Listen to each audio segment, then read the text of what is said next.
Hello दोस्तों, तो स्वागत है आप सब लोगों को मेरी और एक वीडियो में। तो हम लोग कर रहे थे क्लास 10 के मैथमेटिक्स चैप्टर 1 के रियल नंबर के कुछ एक्सरसाइज कर रहे थे। जो ये एक्सरसाइज 1.3 जो है ये बेसिकली इरेशनल नंबर को प्रूफ करना है। तो हमने इससे पहले वीडियो में भी हम इरेशनल नंबर को कैसे प्रूफ कर सकते हैं, इरेशनल नंबर क्या है, इसके बारे में ऑलरेडी डिस्कस कर चुके हैं। तो उनमें और एक क्वेश्चन भी हमने कर चुके थे, जो कि क्वेश्चन था रूट 2 को इरेशनल प्रूफ करना था, जो कि हमने पहली वीडियो में कर चुके हैं। तो इस वीडियो में हम लोग करने जा रहे हैं कि जो एक्सरसाइज 1.3 है उसको प्रॉपर तरीके से प्रूफ करने जा रहे हैं कि ये सारे सारे नंबर कैसे इरेशनल है। ठीक है दोस्तों, तो यहाँ पे 3 क्वेश्चन दिए हुए हैं, सारे 3 क्वेश्चन को हम लोग प्रूफ करने वाले हैं कि सारे के सारे क्वेश्चन कैसे इरेशनल होंगे। ठीक है, तो उससे पहले हम लोग यहाँ पे एग्जाम्पल 3 है जो कि इम्पोर्टेंट, तो इस नंबर को हम लोग प्रूफ करेंगे कि ये नंबर इरेशनल है। ठीक है दोस्तों, पहले वीडियो में अगर आप लोग देखिए तो आप लोग समझ में आएगा कि मैंने एक बात कही थी कि किसी भी नंबर को इरेशनल प्रूफ करने हैं तो यानी कि हमको उसको झूठ बोलना पड़ेगा। ठीक है, तो झूठ कैसे बोलेंगे, हमको पहले ये बोलना पड़ेगा कि जो नंबर इरेशनल है, हमको पता है रूट 3 इज इरेशनल, तो हमको ये बोलना पड़ेगा कि वो जो रूट 3 है इरेशनल ना होके रैशनल है। ठीक है, तो बाद में जाके फिर इस झूठ को हम लोग साबित कर देंगे गलत है तो सच, फिर क्या होंगे, आपका रूट 3 इरेशनल ही होंगे। तो लॉजिक यहाँ पे क्या है दोस्तों कि हम लोग किसी तरह से बात को झूठ बोलना है और उस झूठ को दोबारा गलत साबित कर देना है। ठीक है, तो इसी तरह से हम लोग यहाँ पे ये क्वेश्चन एग्जाम्पल 9 शुरू करते हैं दोस्तों। तो एग्जाम्पल 9 में क्या होंगे दोस्तों कि एग्जाम्पल 9 में पहला जो है हमको मानना होगा कि जो रूट 3 जो है इरेशनल है, जो हमको इसको मानेंगे इस प्रूफ के लिए, इसको सॉल्यूशन करने के लिए इसको हम लोग मानेंगे कि ये रूट 3 इज इरेशनल है ना, सॉरी रैशनल। ये हम मानना पड़ेगा कि रूट 3 रैशनल है दोस्तों। ठीक है, तो हम क्या मान लेंगे, तो पहले क्वेश्चन है इसको हमको रैशनल मानना है, तो हम मान लेंगे let assume that root 3 is rational. अभी देखो दोस्तों, रैशनल क्या होता है, वो नंबर होता है रैशनल जिसको हम लोग p/q फॉर्मेट में हम लिख सकते हैं। कोई भी नंबर इज रैशनल हम p/q फॉर्मेट में लिख सकते हैं दोस्तों। तो क्या होंगे दोस्तों, तो इस नंबर को यानी कि रूट 3 को भी हम p/q फॉर्मेट में लिख सकते हैं, यानी कि p/q के टर्म में लिख सकते हैं। देन देखिए, सो रूट 3 क्या होंगे, हम लिख सकते हैं a/b या x/y, कोई कुछ भी आप टर्म ले सकते हैं। और एक चीज़ ध्यान में रखने वाली बात, यहाँ पे जो x एंड y होंगे शुड बी कोप्राइम। क्यों कोप्राइम होंगे दोस्तों, क्योंकि ये जब दोनों p/q फॉर्मेट में आएंगे, इनके जो भी कॉमन वाला होंगे, कॉमन जो फैक्टर होंगे सारे के सारे एक दूसरे से डिवाइड कर जाएंगे, तो बचेंगे आखिरी कोप्राइम ही बचेगा। तो कोप्राइम क्या होते हैं दोस्तों, अगर आप लोग को याद नहीं आ रहा है फिलहाल, तो उनका जिसका HCF 1 होते हैं, यानी कि दूसरी टर्म में कहो तो, दूसरी लैंग्वेज में कहो तो इन दोनों का यानी कि x एंड y का कोई 1 के अलावा बाकी हाईएस्ट कॉमन फैक्टर नहीं होंगे। ठीक है, 1 ही होंगे कॉमन फैक्टर जो कि हाईएस्ट होंगे। चलिए दोस्तों, तो हम इसको थोड़ा बहुत चेंजेस कर देंगे, तो रूट 3 इक्वल टू x हो जाएगा। तो हम यहाँ पे क्या कर देंगे, स्क्वायरिंग बोथ साइड, हम दोनों साइड में स्क्वायर कर देंगे। सो वी गेट, हमको मिलेगा, क्या मिलेगा दोस्तों, y रूट 3 का स्क्वायर कर देंगे इक्वल टू x का स्क्वायर। तो जैसे इसका स्क्वायर कर देंगे तो हम इसका स्क्वायर कर देंगे तो हमको मिलेगा 3y² equal to x square. तो यहाँ से y² इक्वल टू 3 को इधर ले आएंगे, डिवाइड हो जाएगा x² डिवाइडेड बाई 3। तो इसको इक्वेशन 1 मान लेंगे दोस्तों। देखिए, हम लोग पहले वीडियो में भी हम बात कर चुके हैं कि थ्योरम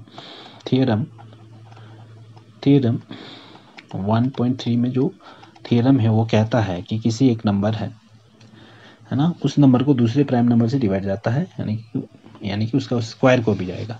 यानी कि क्या कहता है वो नंबर, कोई एक नंबर है, सपोज हम लोग मान लेते हैं दैट नंबर इज a, इस नंबर को डिवाइड जा रहा है। ठीक है, a स्क्वायर है, इस नंबर को डिवाइड जा रहा है कोई दूसरा नंबर है p, तो देन ये कहता है कि a को भी डिवाइड जाएगा p से। ठीक है, तो ये थ्योरम कहता है। तो इसी थ्योरम का मतलब से हम लोग क्या इसमें कुछ समझने वाले हैं। तो हमको यहाँ पे पता चलता है x² इज डिविजिबल बाई 3। तो एक्स स्क्वायर जब डिविजिबल होगा तो ये इस थ्योरम की मदद से हम कह सकते हैं x is also divisible by 3, x is also divisible by 3। और जब ये कोई नंबर है ना किसी दूसरे नंबर से डिवाइड होता है तो हम उसको क्या है क्वोशंट और डिवाइजर के टर्म पे लिख सकता है। देन हम लोग कह सकते हैं कि अगर x जो है डिवाइड होता है 3 से, then we can write x equal to 3k। अब ये 3 क्या है, डिवाइजर है, k क्या है, कोई भी क्वेश्चन फॉर सम इंटीजर, कोई भी एक इंटीजर है, फॉर सम इंटीजर कोई भी एक इंटीजर है, दैट इज k। तो इस तरीके से हम कोई भी नंबर को यानी कि उसके डिवाइजर इनटू क्वोशंट के टर्म पे लिख सकते हैं। ठीक है, तो हमने यहाँ पे लिख दिया। अब क्या करेंगे दोस्तों कि ये जो है x के जगह में हम इक्वेशन 1 का इक्वेशन है उसमें हम लोग x का वैल्यू पुट कर देंगे। So putting x equal to 3k in equation 1, so we will get, क्या मिलेगा, इक्वेशन 1 कैसे बन जाएगा, y square equal to 3k का स्क्वायर डिवाइडेड बाई 3। सो अभी यहाँ पे क्या आ गया दोस्तों, यहाँ से जैसे हम इसका ब्रैकेट खोलेंगे तो ये 9 हो जाएगा, 9k का स्क्वायर डिवाइडेड बाई 3, तो 3 1 3, 3 3 जा 9। तो हमको क्या मिल रहा है दोस्तों, यहाँ से मिलेंगे k square equal to Y square divided by 3, इसको इक्वेशन 2 ले लेंगे दोस्तों। यहाँ पे समझने की बात क्या है कि दोस्तों यहाँ पे देखिए जो y है उसको भी डिवाइड हो रहा है, तो सेम थ्योरम से हमको क्या करेंगे, सेम थ्योरम से यहाँ पे एक लाइन लिख देंगे कि Y square is divisible by 3। तो इसका मतलब क्या है, सेम थ्योरम 1.3 की मदद से हम कह सकते हैं कि y is also divisible by 3, y is also divisible by 3, y को भी डिवाइड होगा 3 से। तो अब यहाँ पे देख लिए दोस्तों, यहाँ पे दोनों इक्वेशन 1 और इक्वेशन 2 को देख के हमको ये पता चलता है कि दोनों इक्वेशन जो है यानी कि जो X square and Y square दोनों को क्या कर रहा है, डिवाइड कर रहा है 3 से। तो यहाँ पे कह सकते हैं from equation 1 and 2 we can say that both x and y are divisible by 3। तो इसका मतलब क्या है, दैट मीन्स कि both x and y have common factor as 3। दोस्तों यहाँ तक समझ में आ गया होगा, मुझे लग रहा है समझ में आ गया होगा। क्या है दोस्तों कि यहाँ पे जो इक्वेशन 1 और इक्वेशन 2 को ध्यान से देखें तो हमको ये पता चल रहा है कि दोनों x एंड y दोनों डिविजिबल है 3 से, डिविजिबल बाय है 3 से। ठीक है, तो दूसरा हमको ये समझ में आता है कि x के जगह में कुछ ऐसा x को अगर खोलेंगे यानी कि x को उसका फैक्टर के टर्म पे लिखेगा तो x के अंदर में कुछ ऐसा नंबर है जो कि 3 से डिवाइड हो रहा है, y के अंदर में भी ऐसा कुछ नंबर है जो कि 3 से डिवाइड हो रहा है। इसका मतलब क्या हो दोस्तों कि दोनों का कॉमन फैक्टर 3 है, यानी कि दोनों ही नंबर 3 से डिवाइड हो रहे हैं। ठीक है, अभी दोस्तों यहाँ पे समझने वाली बात क्या है, मैंने कहा था कि हमको झूठ बोलना है। ठीक है दोस्तों, हमने झूठ बोल दिया यानी कि √3 हमने मान लिए कि वो रैशनल है। तो रैशनल है तो हमने ये भी मान लिया था कि एक्स एंड वाई जो जिस टर्म पे हम लिख रहे हैं उस टर्म को हम को प्राइम मान रहे हैं। तो को प्राइम तो होना ही है क्योंकि जैसे p/q फॉर्मेट में आएंगे जो भी कॉमन फैक्टर होंगे वो डिवाइड हो जाएंगे एक दूसरे से। ठीक है, तो यहाँ पे सिर्फ 1 के अलावा बाकी कॉमन फैक्टर होना नहीं चाहिए, लेकिन यहाँ पे क्या आ रहा है दोस्तों, इस पॉइंट पे आ रहा है कि both x and y have common factor as 3, यानी कि 3 कॉमन फैक्टर। इसका मतलब क्या है, ये बात को क्या कर रहा है, मान नहीं रहा है, ये क्या कर रहा है, गलत ठहरा रहा है। तो हमको यहाँ पे एक लाइन ऐड करनी है दोस्तों, दिस contradict that √3 is, यहाँ पे √3 के जगह में आप x एंड y टर्म पे सीधा लिख सकते हैं that x and y are coprime. यहाँ पे जो बात जो नहीं मान रहा है, हमने जो माने थे कि वो दोनों को प्राइम होंगे, यहाँ पे बात नहीं मान रहा है दोस्तों, वो दोनों का बीच में को प्राइम नहीं है। क्यों नहीं है, क्योंकि उनके कॉमन फैक्टर 3 है। ठीक है, दिस contradicts that x and y are coprime. ये दोनों को प्राइम जो हमने माने थे उस बात को गलत ठहरा रहा है। ठीक है, तो ये जो है गलत क्यों ठहरा रहा है, ये कंट्राडिक्शन, ये जो कंट्राडिक्शन का मतलब होता है दोस्तों किसी बात को गलत ठहराना या अपोज करना। ये कंट्राडिक्शन क्यों अराइज हो रहा है, दिस कंट्राडिक्शन हैज अराइजन, ये arisen due to our wrong assumption, जो हमने गलत मान लिए थे उस वजह से ये बात जो है हम लोगों को यहाँ पे गलत आ रहा है। हमने भी क्या कहा दोस्तों कि हमको गलत बोलना है, यानी कि झूठ बोलना है, बाद में वो झूठ को क्या कर देना है, साबित कर देना है कि मैंने झूठ बोला, तो सच ही होगा, सच को बिना टच किए आप सच ही बोल रहे होंगे। ठीक है, तो इसी लॉजिक से हमको ये करना है। तो हमने मान लिए थे कि हाँ जो दो नंबर थे एक्स एंड वाई आर को प्राइम, और को प्राइम होते ही हमने मान लिए थे कि दोनों नंबर के बीच में 1 के अलावा बाकी कॉमन फैक्टर नहीं होंगे, लेकिन हमको यहाँ पे क्या मिल रहा है, 3 कॉमन फैक्टर है। तो ये बात को क्या कर रहे हैं, हमने जो गलत माने थे उस बात को झुठला रहा है। ठीक है, तो यहाँ पे हम लास्ट में एक लाइन और ऐड कर देंगे, this conclude that √3 is irrational। तो हमने बिना इरेशनल के को निकाले हुए, बिना इरेशनल को बोले हुए हमने रैशनल की मदद से क्या कर दिया, √3 को इरेशनल प्रूफ कर दिया। ठीक है दोस्तों, अब यहाँ पे अगला जो क्वेश्चन है दोस्तों, होप करता हूँ कि ये जो पहली वाली क्वेश्चन है सारे समझ में आ गया होगा। ठीक है, अभी जो दूसरा अगला वाला क्वेश्चन है सेम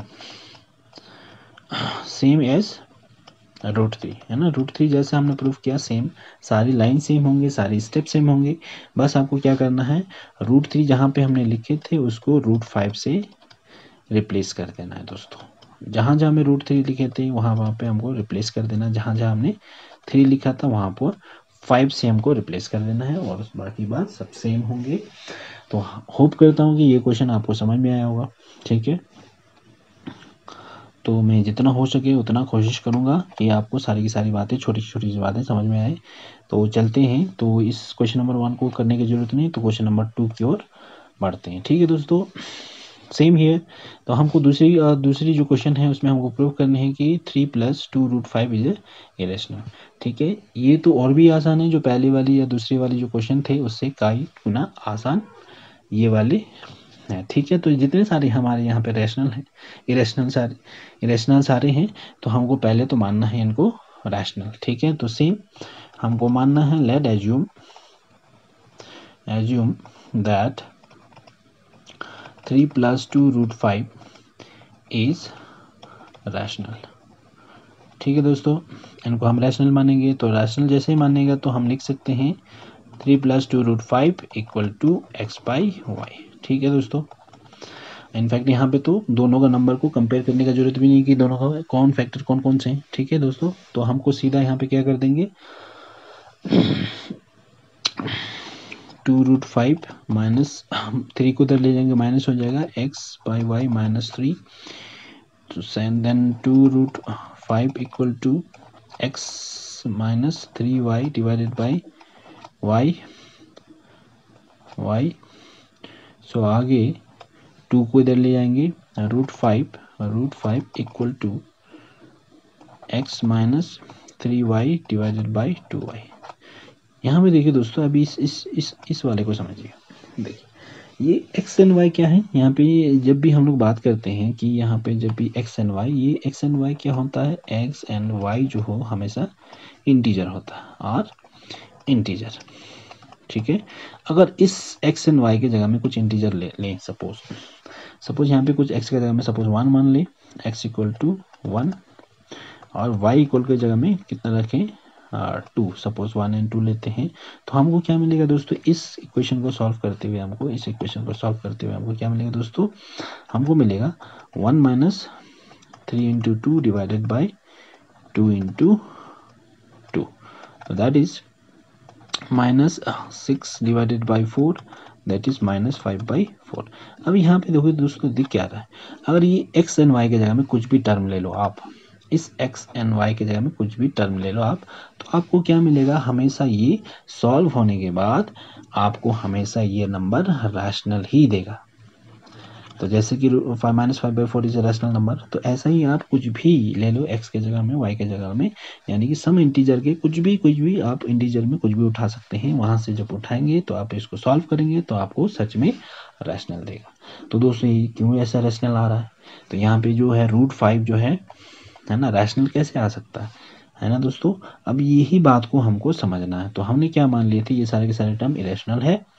तो यहाँ पे अभी हमको आके सॉल्व करने को मिलता है, सॉल्व करने के बाद मिलता है कि ये जो नंबर है, ये नंबर हमको मिल रहा है, ये नंबर आपका रैशनल दिखा रहा है, सच में रैशनल दिखाता है। वैसे √5 तो रैशनल है नहीं, है ना, हमने पहले ही प्रूफ करके आ चुके हैं। तो √5 तो इरेशनल है, तो ये √5 कैसे रैशनल दिखा रहा है।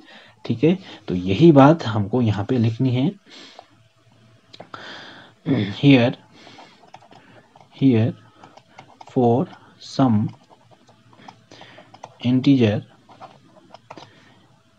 x and y, कोई इंटीजर x and y के लिए हम जब लेंगे integer x and y, √5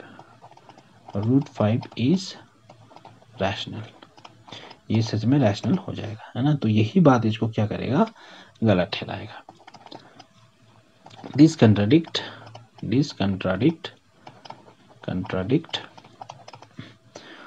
the fact that √5 is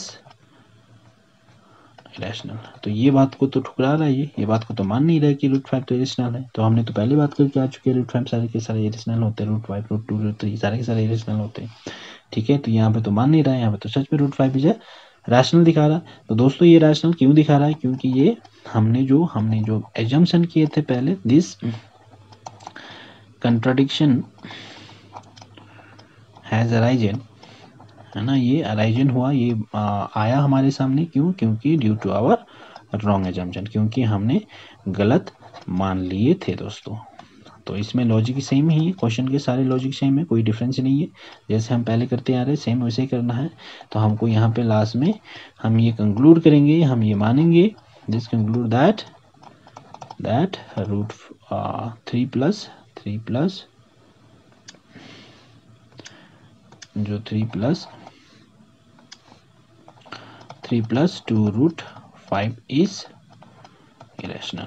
तो हम इसको इरेशनल कंक्लूड कर देंगे। तो क्वेश्चन नंबर 3 में 2-3 क्वेश्चन और ऐड कर दिए हैं, है ना। 1 क्वेश्चन 2 क्वेश्चन 3 क्वेश्चन है, सारे के सारे बहुत ही ईजी तरीके से सॉल्व होंगे। तो पहला क्वेश्चन कर लेते हैं दोस्तों। तो पहला क्वेश्चन है 1/√2।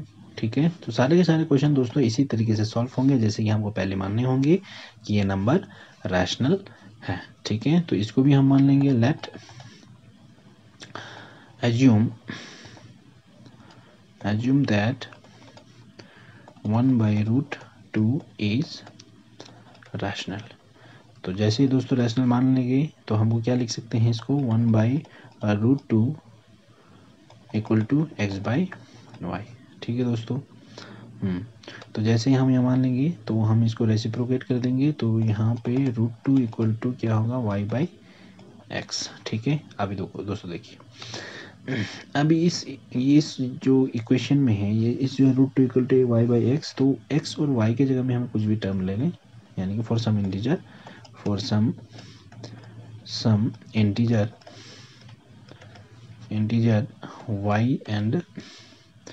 y एंड x, तो हमको क्या मिलेगा दोस्तों, ये √2 जो है सच में रैशनल दिखेगा, है ना।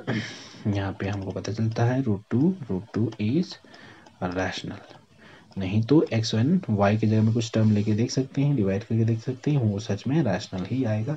तो इसका मतलब क्या है दोस्तों, फॉर x एंड y, तो इसका मतलब ये दोस्तों कि ये जो हमने माने थे 1/√2 जो रैशनल माने थे, ये जो है सच में रैशनल दिख रहा है हमको √2 के आगे में जो y/x लगा हुआ है उसको देखते हुए। ठीक है दोस्तों, तो हमको यहाँ पे हमने पहले प्रूफ कर चुके हैं कि √2 तो इरेशनल है। तो यहाँ पे सच में रैशनल आने का बात किया, यानी कि इसमें कुछ गलत हो रहा है। ये गलत क्यों हो रहा है दोस्तों, ये गलत हमने क्योंकि हम गलत इनको मान लिए थे दोस्तों। ठीक है दोस्तों, तो हम यहाँ पे आगे लिख सकते हैं, सो दिस contradict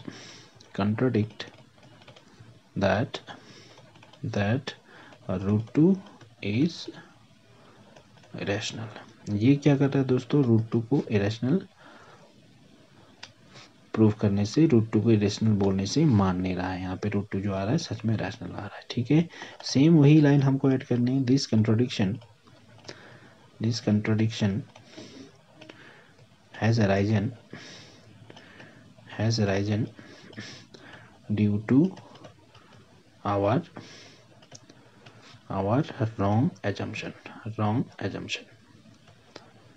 हमने जो गलती मान लिए थे तो वो उसी की वजह से यहाँ पे जो √2 है वो जो कि रैशनल है वो रैशनल दिखा रहा है दोस्तों। तो इसीलिए हम यहाँ पे क्या करेंगे, सेम जैसे हमने पहले कर चुके हैं। This conclude that 1/√2 is irrational। तो होप करता हूँ दोस्तों ये क्वेश्चन भी समझ में आ गया होगा दोस्तों। इसमें ज़्यादा कुछ करना नहीं था, है ना। जैसे कि अब दूसरे क्वेश्चन है, क्वेश्चन नंबर 2, इसमें भी कुछ करना नहीं है आपको, बस इनको मान लेना है कि ये रैशनल नंबर है। तो अपने आप वो धीरे धीरे जाके गलत दिखा देगा। जो जैसे ही गलत दिखाया हम मान लेंगे, तभी मान लेंगे कि वो सारे नंबर इरेशनल है। ठीक है दोस्तों, क्वेश्चन नंबर 2 आप लोग करिएगा, मैं इसके लिए आप लोगों के लिए छोड़ दे रहा हूँ। और क्वेश्चन नंबर 3 करने जा रहा हूँ। क्वेश्चन नंबर 3 कर लेते हैं दोस्तों। तो क्वेश्चन नंबर 3 है 6 + 2√2। सो क्वेश्चन नंबर 3 है 6 + 2√2। तो इसको एक बार कर लेते हैं। 6 + √2, सॉरी 6 + √2 है, 2√2 नहीं है, 6 + 2 और √2।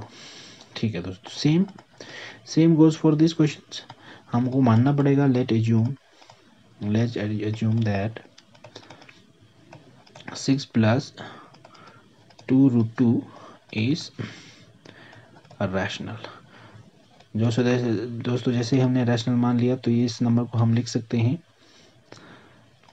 6 + 2√2 = x/y। ठीक है दोस्तों, अब यहाँ पे थोड़े बहुत चेंजेस कर लेंगे। 2√2 यहाँ रहेंगे, 6 उधर जाएगा तो माइनस हो जाएगा, तो x/y -6 और √2 = x/6y -r/y। अब यहाँ पे देखिए दोस्तों, for some integers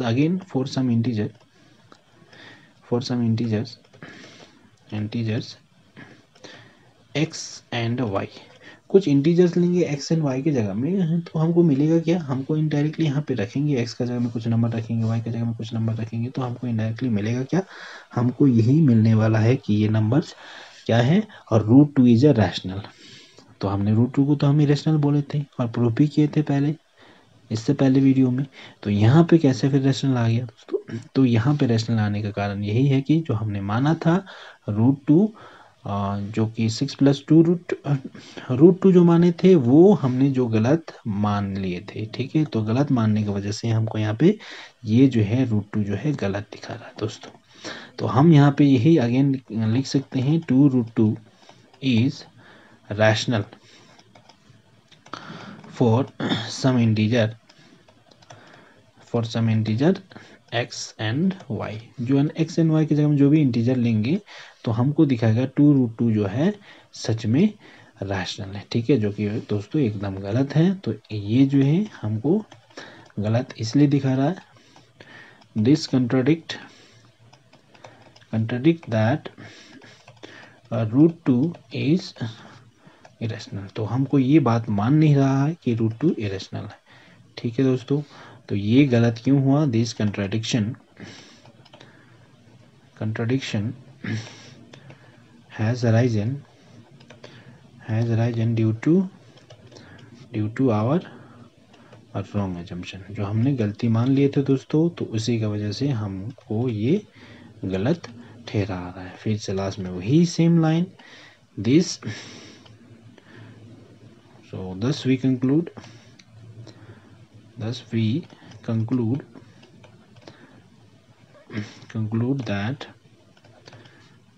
6 + 2√2 is irrational।